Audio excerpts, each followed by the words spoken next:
नमस्कार, बहुत बहुत स्वागत है आपका एक बार फिर एनडीटीवी इंडिया की इस महा कवरेज अयोध्या नया अध्याय में। इस वक्त हम राम की बेड़ी पर हैं, सरयू के किनारे, और रामलला की प्राण प्रतिष्ठा को लेकर अयोध्या अब पूरी तरीके से तैयार है। महज 2 दिन का वक्त बाकी है और इन 2 दिनों में बहुत कुछ अयोध्या के लोगों को देखना अभी और भी बाकी है। लेकिन हम शुरुआत करना चाहेंगे अपनी इस विशेष कवरेज की। खास मेहमान तो मंच पर मौजूद हैं मेरे साथ, लेकिन इनका परिचय कराऊं उसके पहले उस प्रतिमा की तस्वीर को दोबारा दिखाना चाहता हूं, क्योंकि अब सबकी प्रेरणा वही रामलला की प्रतिमा है। उस प्रतिमा को ध्यान से देखिएगा, उस प्रतिमा को बहुत ध्यान से कढ़ा गया है। उसमें क्या क्या चीज़ें दिखाई देती हैं, ये हमने ग्राफिक्स के जरिए आपको समझाने की, आपको आसान तरीके से बताने की कोशिश की है। मूर्ति की शिखर पर अगर आप ध्यान से देखेंगे तो हमको स्वस्तिक का निशान दिखाई देता है, ओम है, चक्र है, गदा है, सूर्य भगवान दिखाई देते हैं। ये सब मूर्ति के ऊपर, रामलला की जो मूर्ति है उसके ऊपर हमको दिखाई देता है। अगर हम मूर्ति के दोनों तरफ देखें तो जो दशावतार हैं उनकी आकृति वहाँ पर बनाई गई है। बहुत ही करीने के साथ, बहुत ही सहेज करके अरुण योगीराज और उनकी टीम ने इसको तैयार किया है। तो जो 10 अवतार हमको दिखाई देते हैं वो मत्स्य का है, कुर्म का है, वराह का है, नरसिंह है, वामन है, परशुराम है, राम है, कृष्ण है, बुद्ध हैं और कल्कि हैं। ये 10 दशावतार जिनको कहा गया हिंदू मान्यताओं में, उनकी आकृति भी प्रभु श्री राम की इस रामलला की प्रतिमा के आसपास इस पूरी अरुण योगीराज की टीम ने बनाई है। मूर्ति के दाहिने हाथ में बाण आपको दिखाई देता है, बाएं हाथ पर उनके धनुष है, यानी तैयारी है। एक योद्धा की जो छवि दी जाती है, क्योंकि प्रभु श्री राम जो थे वो बहुत अच्छे राजा और बहुत ही सहृदय व्यक्ति होने के साथ साथ एक कुशल, आप कह सकते हैं कि बहादुर व्यक्ति भी थे जो युद्ध जीत के आए थे। मूर्ति के निचले हिस्से में दाहिनी ओर कमल और हनुमान जी की तस्वीर उकेरी गई है, तो बाईं ओर गरुण देवता विराजमान है। इस मूर्ति की ऊंचाई करीब 4.25 फीट है, चौड़ाई करीब 3 फीट है और करीब 200 किलो की ये प्रतिमा बनाई गई है। और बड़ा सुंदर सा प्यारा सा चेहरा हमको दिखाई देता है इस पूरे रामलला की मूर्ति में। अब अगर मैं मेहमानों की बात करूं, यहाँ पे आ जाएं हम लोग। मेरे साथ 2 खास नन्हे से मेहमान हैं। शुरुआत कार्यक्रम की बच्चों से करनी चाहिए, उनका परिचय पहले कराता हूँ। आहुति शुक्ला मेरे साथ कल भी यहाँ थी। आहुति, स्वागत है आपका। आहुति बहुत अच्छी कविताएं पढ़ती है। और साथ में है अभिनव अरोड़ा। अभिनव अरोड़ा कथावाचक है। और अभिनव अरोड़ा की खासियत यह है दोस्तों कि इस छोटी सी उम्र में, आहुति अगर 7 साल की हैं तो अभिनव 9 साल के हैं, और इन लोगों के सोशल मीडिया पे बहुत बड़े फॉलोअर्स हैं, बहुत ज़्यादा लोग पसंद करते हैं। तो शुरुआत में बाकी मेहमानों के पास आऊँगा जो राजनीतिक चेहरे हैं और जो मुनि हैं, लेकिन बच्चों के साथ शुरुआत करना चाहूँगा। आहुति, आपने वो कविता सुनाई थी मुझे कल वो कविता पूरी नहीं हो पाई, लेज़र शो शुरू हो गया, म्यूज़िक तेज़ आ गया। आज बारी है आपके पास राम जन वाली, आज आप उससे शुरू करिए। माइक को अपने मुंह के पास रखिएगा। हाँ। हे भारत के राम जगो, मैं तुम्हें जगाने आई हूँ और 100 धर्मों का धर्म एक बलिदान बताने आई हूँ। हे भारत के राम जगो, मैं तुम्हें जगाने आई हूँ और 100 धर्मों का धर्म एक बलिदान बताने आई हूँ। सुनो, हिमालय कैद हुआ है दुश्मन की जंजीरों में, और आज बता दो कितना पानी है भारत के वीरों में। खड़ी शत्रु की फौज द्वार पर आज तुम्हें ललकार रही, सोए सिंह जगो भारत की माता तुम्हें पुकार रही। रण की भेरी बज रही, उठो मोह निद्रा त्यागो, पहला शीश चढ़ाने वाले माँ के वीर पुत्र जागो। बलिदानों के वज्र दंड पर देशभक्त की ध्वजा रहे, और रण के कंकड़ पहने हैं वे राष्ट्रभक्त की भुजा जगे। अग्निपंथ के पंथी जागो, शीश हथेली पर धरकर, और जागो रक्त के भक्त लाडले, जागो सिर के सौदागर। खप्पर वाली काली जागे, खप्पर वाली काली जागे, जागे दुर्गा बरबंडा, और रक्त बीज का रक्त चाटने वाली जागे चामुंडा। नरमुंडों की माला वाला जगे कपाली कैलाशी, और रण की चंडी घर घर नाचे मौत कहे प्यासी प्यासी। रावण का वध स्वयं करूंगा, रावण का वध स्वयं करूंगा कहने वाला राम जगे, और दुष्ट शेषना एक बचेगा कहने वाला श्याम जगे। परशुराम का परशु जागे, रघुनंदन का बाण जगे, यजुनंदन का चक्र जगे, अर्जुन का धनुष महान जगे। चोटी वाला चाणक्य जागे, चोटी वाला चाणक्य जागे, पौरुष का पुरुष महान जगे, और सेल्यूकस को कसने वाला चंद्रगुप्त बलवान जगे। हठी हमीर जगे जिसने झुकना कभी न जाना, और जगे पद्मिनी का जौहर जागे केसरिया बाना। देशभक्ति का जीवित झंडा, आजादी का दीवाना, और वह प्रताप का सिंह जगे वे हल्दी घाटी का राणा। दक्षिण वाला जगे शिवाजी। कौन? दक्षिण वाला जगे शिवाजी, खून शाहजी का ताजा, और मरने की हट ठाना करते विकट मराठों के राजा। 36 साल बुंदेला जागे, पंजाबी कृपाण जगे, और 2 दिन जिया शेर के माफिक वो टीपू सुल्तान जगे, और 2 दिन जिया शेर के माफिक वो टीपू सुल्तान जगे। क्या बात है आहुति, तालियां बज गई आपके लिए। देखिए आपका प्रोग्राम देख के बाहर से लोगों ने तालियां बजानी शुरू कर दी हैं। मेरे साथ अभिनव भी हैं, अभिनव के पास आऊंगा। अभिनव, मैं राम कथा आपसे सुनना चाहूंगा, लेकिन उसके पहले परिचय करा देता हूं माफी के साथ। अगर मैं एक्सट्रीम अप राइट से शुरू करूं तो सबसे पहले मेरे साथ श्रवण जी मौजूद हैं, श्रवण पांडे जो स्थानीय नेता हैं कांग्रेस पार्टी के। स्वागत है आपका श्रवण जी। मेरे साथ राकेश त्रिपाठी जी हैं, भारतीय जनता पार्टी के प्रवक्ता हैं, पैनलिस्ट हैं, हमारे शोज में अक्सर आते रहते हैं। और साथ में मेरे साथ अति सम्मानीय जगत गुरु रामानुजाचार्य जिया स्वामी कृपाति जी महाराज हैं। बहुत बहुत स्वागत है एनडीटीवी इंडिया के इस मंच पर आप लोगों का। धन्यवाद। अभिनव, राम कथा की बारी है, आप कथावाचक हैं, आप प्रभु श्री राम के बताया गया है, मैंने आपके वीडियोस देखे हैं, आप बड़े भक्त हैं। कैसा लग रहा है अयोध्या आके? मुझे अयोध्या में आकर के बहुत आनंद की अनुभूति हो रही है। ऐसा लग रहा है कि मैं अब अयोध्या आ गया, श्री राम मेरे साथ हैं और मैं उनके साथ हूँ। अयोध्या के कड़कड़ में तो मेरे श्री राम का निवास है, यहाँ पर श्री राम का निवास है। और मैं अयोध्या धाम आया हूँ, यहाँ पर आज भी श्री राम निवास करते हैं। आपका मैंने एक वीडियो देखा अनुभव, आज आप टेंट सिटी में रुके हैं क्या? हाँ जी, सुबह सुबह का वीडियो बनाया है। और आप कैसा लग रहा है टेंट सिटी में रुक कर, टेंट में रुक कर? आपको रात को सोने में तकलीफ तो नहीं हो रही है? मुझे बहुत अच्छा लग रहा है। जब श्री राम इतने वर्षों से टेंट में है तो मैं के 60 दिन टेंट में नहीं रह सकता। और मैं सो भी तो उस धरती पर रहा हूँ जिस रज पर कभी राम जी, कभी हनुमान जी, कभी माता सीता और कभी लक्ष्मण जी चले हूँ। एक बात का और जवाब दीजिए अनुभव, जी, क्योंकि आप कथावाचक हैं, बहुत से लोग आपको सुनते हैं। प्रभु श्री राम से आप क्या सीख लेते हैं और क्या सीख दुनिया को लेनी चाहिए? हमें रामायण से सीख मिलती है कि माता पिता का सम्मान करो। आजकल माता पिता का सम्मान नहीं हो रहा, पहले के समय होता था। राम जी ने दशरथ जी से पूछा नहीं कि क्यों जाना है वनवास, बस आज्ञा लेकर चुपचाप चले गए वनवास। तो रामायण से सीखो कि माता पिता का कितना सम्मान करना है। आजकल बच्चे बड़े हो जाते हैं, बच्चे अपने माता पिता को वृद्धाश्रम में छोड़ देते हैं, ओल्ड एज होम्स में छोड़ देते हैं। क्या ये हमारी युवा पीढ़ी? और अगर ये है हमारी युवा पीढ़ी तो ये आगे जाकर के कुछ भी नहीं कर सकती। इसको भी रामायण पढ़नी चाहिए, इसको भी रामायण सुननी चाहिए और रामायण से सीखना भी चाहिए। अब इतनी सुंदर बात की है आपने अभिनव, मेरा मन कर रहा है कि राम कथा की कुछ चौपाइयाँ भी सुनाइए ना, जो आप अपने कथा वाचन में करते हैं। क्या ये सुना सकते हैं आप प्रभु श्री राम को याद करते हुए? अयोध्या धाम में हैं आप। अयोध्या क्या है? आप अयोध्या नाम का अर्थ जानते हैं? नहीं, बताइए, दर्शकों को बताइए। अयोध्या क्या है? जिसको कोई युद्ध में जीता ना जा सके, जहाँ पर युद्ध ना हुआ, जहाँ पर युद्ध में ना जीता जा सके। अयोध्या पर 76 बार आक्रमण हुआ लेकिन अयोध्या को कोई हरा ही नहीं पाया। जय अयोध्या धाम की। हाथ काट कर रख दूंगा ये नाम समझ आ जाए तो। पता है कितनी दिक्कत होगी अगर राम समझ आ जाए तो।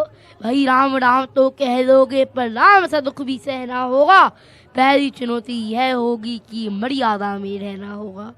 मर्यादा में रहना मतलब कुछ खास नहीं कर जाना है, बस त्याग को गले लगाना है और अहंकार जलाना है। अब अपने राम लला के खातिर इतना ना कर पाओगे, शबरी के झूठे बेड़ खाओगे तो पुरुषोत्तम कहलाओगे। काम क्रोध के भीतर रहकर तुमको शीतल बनना होगा। बुद्ध भी जिसकी छांव में बैठे वैसा पीपल बनना होगा। करना होगा यह सब कुछ और वो भी शून्य में रहकर प्यारे, तभी तुमको पता चलेगा कितने अद्भुत राम हमारे, कितने अद्भुत राम हमारे। क्या बात है, बहुत खूब, बहुत खूब। जोरदार तालियां अभिनव के लिए मित्रों। जगत गुरु जी, स्वामी जी, मैं आपसे पूछना चाहता हूं, दो नन्ही प्रतिभाओं से मैंने आपको मिलवाया, छोटे छोटे आहुति और अनुभव, एक 7 वर्ष की है, एक 9 वर्ष के हैं। ये भारत का भविष्य है। हम अयोध्या धाम में मौजूद हैं। इन बच्चों को सुन के आपके मन में क्या भाव आ रहा है? देखिए, हमारे अयोध्या में ये नन्हे मुन्ने बालकों का दर्शन होता है। अभी हमारा भैया कह रहा था कि अयोध्या के कण-कण में राम है जी। मैं तो अपने भैया से कहता हूं कि अयोध्या के कण-कण में राम नहीं है, बल्कि अयोध्या का कण-कण ही राम है। जी। अयोध्या का जय श्री राम। कण-कण में राम है। सिद्धपीठ जानकी कुंज में एक ठाकुर जी विराजमान हैं। अभी 6 महीना पहले पुजारी सेवा कर रहा था, गिर गए। आशुधात की मूर्ति का टेम्परेचर बढ़ गया और फिर लगभग 18 दिन तक उनको मैंने आयुर्वेदिक दवा कराया, तब उनका टेम्परेचर डाउन हुआ। तो अष्ट मूर्तियों में परसों जो है 11 कुंटल लड्डू बनवा के मैं बंटवाऊंगा अपने मंदिर सिद्धपीठ जानकी कुंज लौकिया के माध्यम से, कि जहां अष्टधात की मूर्ति में भी टेम्परेचर बढ़ जाता है गिरने के बाद, वहां की मूर्ति को कहा जाए कि मूर्ति है, वो मूर्ति नहीं है, वो साक्षात हमारे परमात्मा स्वरूप हैं। परसों मैं सरजू जी के किनारे बैठा रो रहा था, आंखों में आंसू आ रहा था कि रामलला क्या मुझे भी दर्शन देंगे? आज 24 साल हो गया, मैं मात्र 18 कौर खाता हूँ।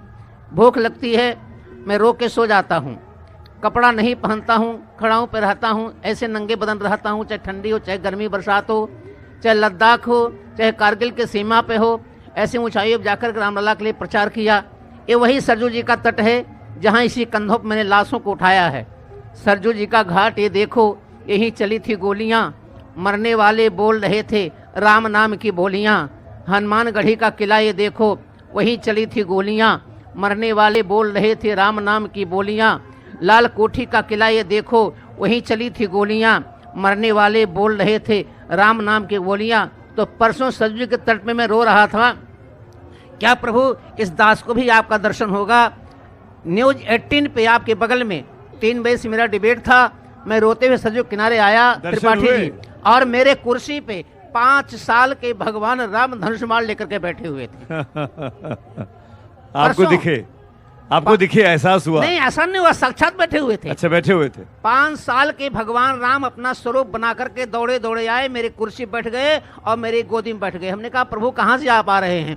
कहा मैं राम का स्वरूप बनाया हूँ, 5 साल का बालक हूँ, शुक्ला जी हूँ, आपसे गले मिलना चाहता हूँ। तो क्या कहा जाए, परमात्मा तो मिलता ही है, आपकी सच्ची भावना होनी चाहिए। क्या बात है, यही महानता है। इनफैक्ट जो कुछ हो रहा है अयोध्या में वो इतिहास में दर्ज हो रहा है। मेरे ख्याल से श्रवण जी, मैं आपके पास आना चाहूँगा, आपकी बात का जवाब राकेश बाद में दे देंगे।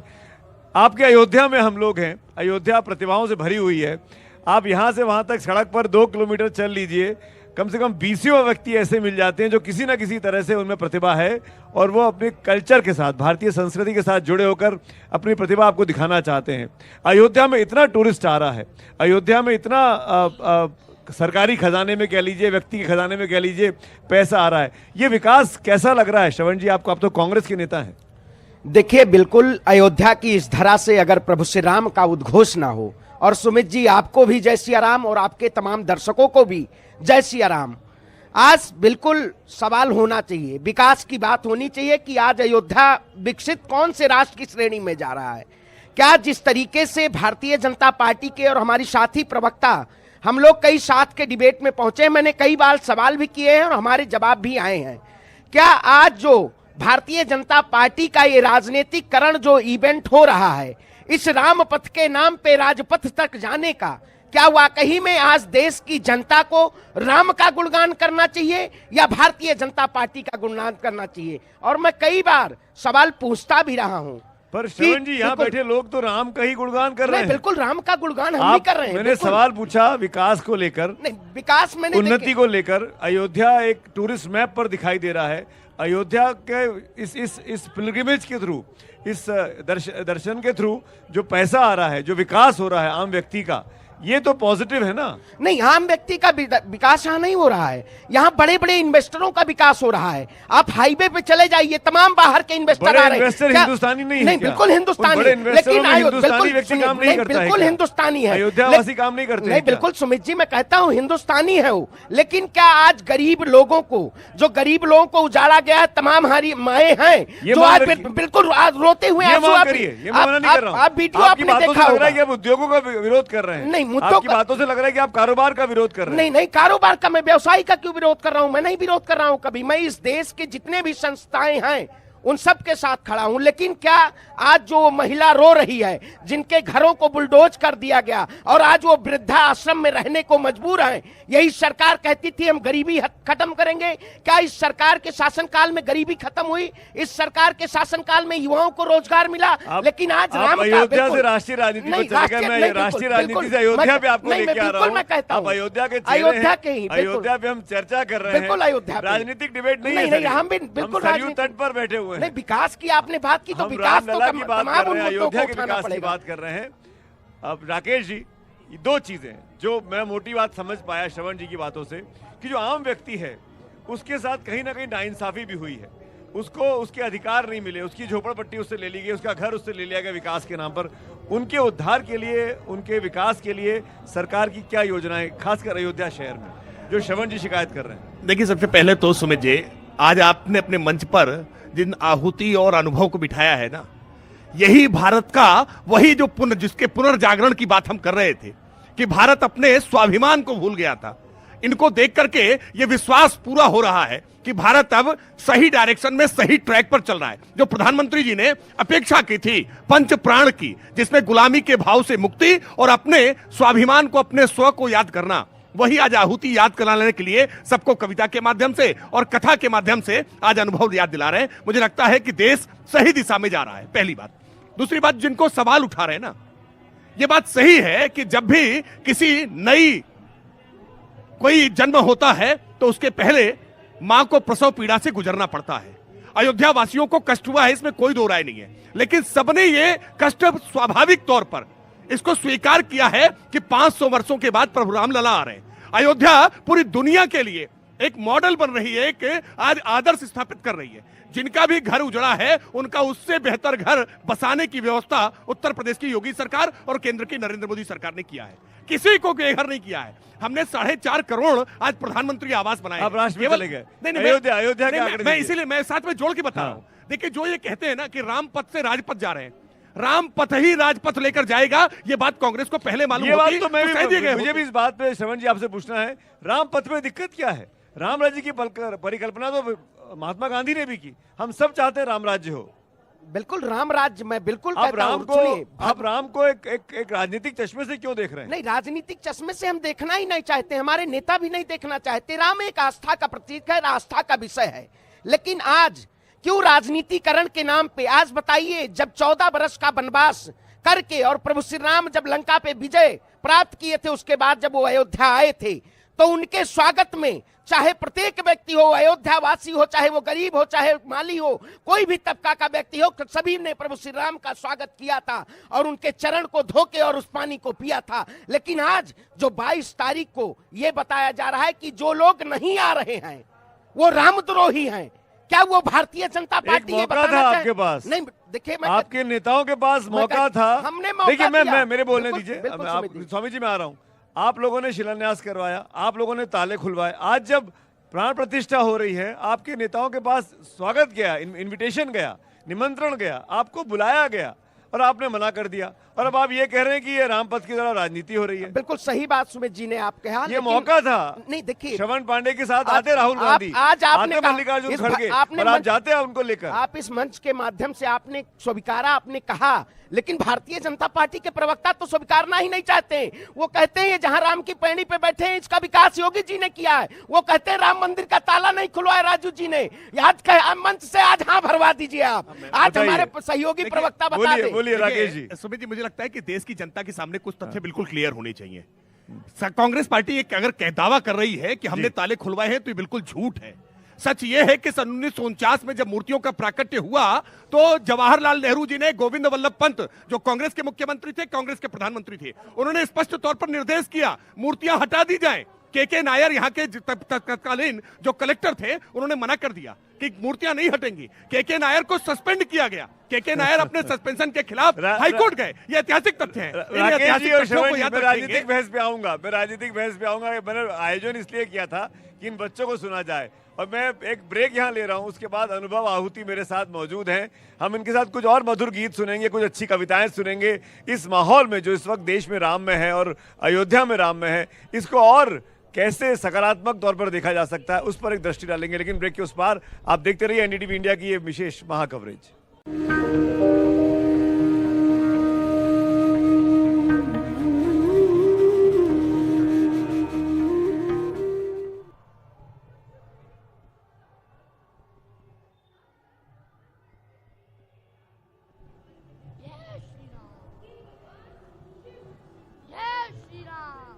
बहुत बहुत स्वागत है एक बार फिर आपका इस छोटे से विराम के लिए। आपने जो इंतजार किया एनडीटीवी इंडिया पर, उसके लिए धन्यवाद है। पिछले सेगमेंट में एक छोटी सी भूल हो गई मुझसे, और उसका मैं भूल सुधार करना चाहता हूं। मेरे साथ अभिनव अरोड़ा है, इनका नाम अनुभव नहीं है, मैंने अनुभव बोल दिया था, माफ़ी के साथ अभिनव। और इसी गलती का खेद जताते हुए मैं इस सेगमेंट की शुरुआत आपसे ही करना चाहता हूँ। आप बड़ी अच्छी बात मुझे बता रहे थे, और मैं आपसे सुनना भी चाहूँगा, दर्शक भी सुनना चाहेंगे एनडीटीवी इंडिया के। प्राण प्रतिष्ठा से क्या समझ में आता है? अगर आपको समझाना हो कि प्राण प्रतिष्ठा क्या होती है तो कैसे बताएंगे अभिनव अरोड़ा कथावाचक? जैसे हम चावल खाते हैं, हम बोलते हैं हम चावल खा रहे हैं, और अगर हम उसका पूजा में उपयोग करते हैं तो हम बोलते हैं अक्षत से पूजा कर रही हैं।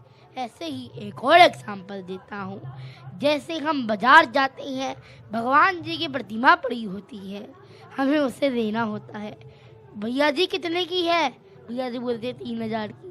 भैया 2500 की लगा दो, भैया 2000 की लगा दो। बोलते नहीं 3 की मिलेगी।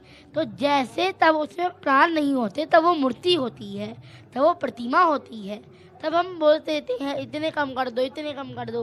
तो अगर हम उसको मंदिर में लाके प्राण प्रतिष्ठा कर देंगे, उसको मंदिर में बिठा देंगे, मंदिर में जो भगवान जी होते हैं, राम जी, कृष्ण जी, जिनकी प्राण प्रतिष्ठा हुई होती है, कोई कह सकता है मैं आपको 15,000 रुपये दूंगा, मुझे दे दो, मैं आपको 10,000 रुपये दूंगा, ये दे दो। तो ये होता है प्राण प्रतिष्ठा की जो पहले मूर्ति होती है उसको ईश्वर में कैसे बदलते हैं। बहुत बढ़िया अनुभव अभिनव आपने बात की है। छोटी सी बात को कितने आसान शब्दों में समझा दिया। जब आप वही प्रतिमा खरीदने जाते हैं तो मोल भाव करते हैं, और एक बार जब वो प्रतिमा आपके पूजा घर में बैठ जाती है, आप उसकी पूजा अर्चना करने लगते हैं, तो वो बेशकीमती हो जाती है। आपको कितने भी पैसे क्यों ना मिले, आप नहीं देना चाहेंगे। ये होती है प्राण प्रतिष्ठा के बाद से एक प्रतिमा की कीमत। बहुत अच्छा बताया आपने कथावाचक। मैं उम्मीद कर रहा हूँ अभिनव आपके जरिए सब लोग सुन पाएंगे। अब आहुति की बारी है। आहुति के पास एक क्योंकि हम प्रभु श्री राम की बात कर रहे हैं, अयोध्या की नगरी में हम लोग हैं, रामलला का जन्म स्थान है ये, पर इस वक्त पे मुझे कृष्ण भी याद आ रहे हैं। और कृष्ण इसलिए याद आ रहे हैं कि आहुति एक बड़ी सुंदर सी कविता हमको महाभारत काल के बारे में कुछ बताना चाहती थी। आपको याद है? सुनाना चाहेंगी? जी प्लीज। मेरी कविता की पंक्तियां हैं। वर्षों तक वन में घूम घूम, वर्षों तक वन में घूम घूम, बाधा विघ्नों को चूम चूम, सहधूप घाम पानी पत्थर, पांडव आए कुछ और निखर, सौभाग्य न सब दिन सोता है, देखें आगे क्या होता है। मैत्री की राह बताने को, सबको सुमार्ग पर लाने को, भीषण विध्वंस बचाने को, दुर्योधन को समझाने को, भगवान हस्तिनापुर आए, पांडव का संदेशा लाए। दो न्याय अगर तो आधा दो, यदि इसमें भी कोई बाधा हो तो दे दो केवल 5 ग्राम, रखो अपनी धरती तमाम, हम वही खुशी से खाएंगे, परिजन पर असी न उठाएंगे। दुर्योधन वो भी दे न सका, आशीष समाज की ले न सका, उल्टे हरि को बांधने चला, जो था साथ साधने चला। जब नाश मनुष्य पर छाता है, पहले विवेक मर जाता है। हर ने भीषण हुंकार किया, अपना स्वरूप विस्तार किया, डगमग डगमग दिग्गज डोले, भगवान कुपित होकर बोले, जंजीर बढ़ाकर साध मुझे, हाँ दुर्योधन बाद मुझे।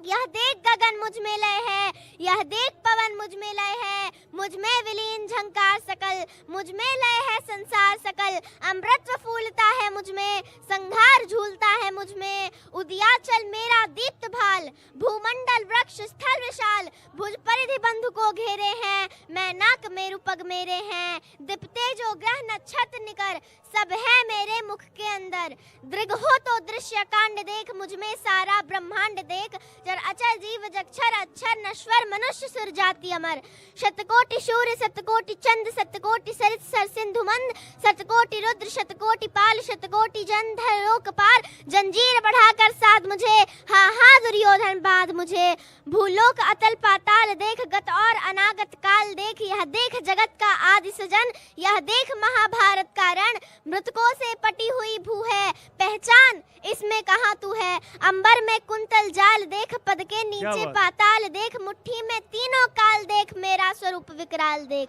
बहुत सब खूब, जन्म बहुत भूमि से खूब, बहुत खूब आहुति, बहुत खूब।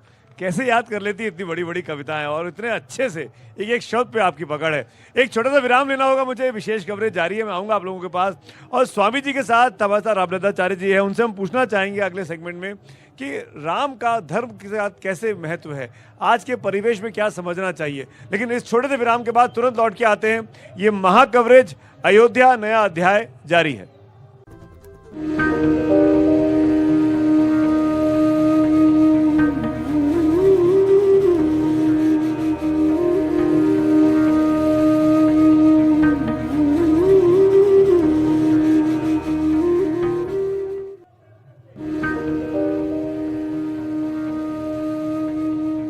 बहुत बहुत एक बार फिर स्वागत है आपके धैर्य के लिए, आपके पेशेंस के लिए शुक्रिया। आप एनडीटीवी की इस महा कवरेज के साथ बने हुए हैं। बगैर वक्त गवाए स्वामी जी के पास चलूंगा और स्वामी जी बड़ी अच्छी बात बोल रहे थे, मधुर बात बोल रहे थे और मैं चाहूंगा दर्शकों तक पहुंचे। स्वामी जी, आज के परिवेश में राम को कैसे समझना चाहिए, वो राम जो हम सबके आराध्य हैं। जी, बहुत आपने बड़ा अच्छा प्रश्न पूछा। आज के परिवेश में वैसे राम को परिभाषित किया जाए तो remember always mother is known as RAM, RAM, remember always mother, जो हमेशा भारत माँ को प्यार करता हो। Otherwise you can say Ram is not god in the sense of India, but although you can say Ram means rashtra, माँ means mangal, rashtra mangal is known as Ram. Ram मतलब राष्ट्र होता है, माँ मतलब मंगल होता है, जो राष्ट्र का मंगल करे वो हमारे परमात्मा राम है। रिमेंबर ऑलवेज मदर, जो हमेशा भारत माँ को याद करता हो, वो मेरे राम है।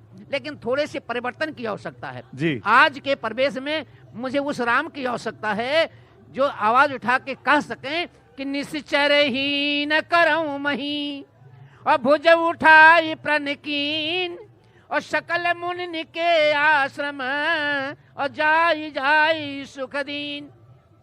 इसकी आवश्यकता है और इसकी भी आवश्यकता है कि जान दंड देऊ खल तोरा, और भ्रष्ट हो श्रुति मार्ग मोरा। भारत एक राष्ट्र है, भारत का विरोध करने वाला राम का विरोधी है और राम का विरोधी भारत का विरोधी है। अगर उनको बहुत परेशानी है तो हिंदुस्तान छोड़ दे, मुझे कोई परेशानी नहीं है। हम निवेदन करना चाहते हैं, राम के लिए ये जीवन होना चाहिए, राम के लिए सर्वस्व होना चाहिए। क्या देश के प्रधानमंत्री को क्या पता था कि अंतर्राष्ट्रीय हवाई अड्डा का उद्घाटन करने के बाद और हनुमानगढ़ी पे आते तो रोते हुए कहते मैंने तो सबसे मिला, लेकिन राम के सखा निषाद से नहीं मिला। एक बूढ़ी माँ के घर पे जाके कहते हैं माई तेरे घर क्या बना है, दाल बना है, भात बना है, रोटी बना है। माई कहती है ठंडा हो गया है। तब नरेंद्र मोदी कहते हैं कि माई हमें चाय पिला दो। ये कौन देश का प्रधानमंत्री हो सकता है? और मैं जरा बता दूं, आपके बगल में यही पे लक्ष्मण किला है और उसी लक्ष्मण किला पे 6 महीना नरेंद्र विवेकानंद आकर के तपस्या किए थे। वही नरेंद्र विवेकानंद जी की आत्मा नरेंद्र मोदी के अंदर प्रवेश कर गई है, तब राम का उद्धार हो रहा है। क्या बात है, राम को याद करिए आप और राम के जरिए कैसे आप याद कर सकते हैं आज के परिवेश में, ये समझाने की कोशिश स्वामी जी ने की। हम छोटे से ब्रेक के लिए फिर रुक रहे हैं, माफी चाहता हूं, और ब्रेक के उस पार आखिरी सेगमेंट के साथ हाजिर होंगे। तमाम मेहमान मेरे साथ बने हुए हैं और खास तौर पे जो सबसे खास सुपरस्टार हैं आज के, अभिनव और आहुति, ये दोनों मेरे साथ बने हुए, मेरे आज के hero. Thank you so much for being with me. लौट के आते हैं छोटे से ब्रेक के बाद।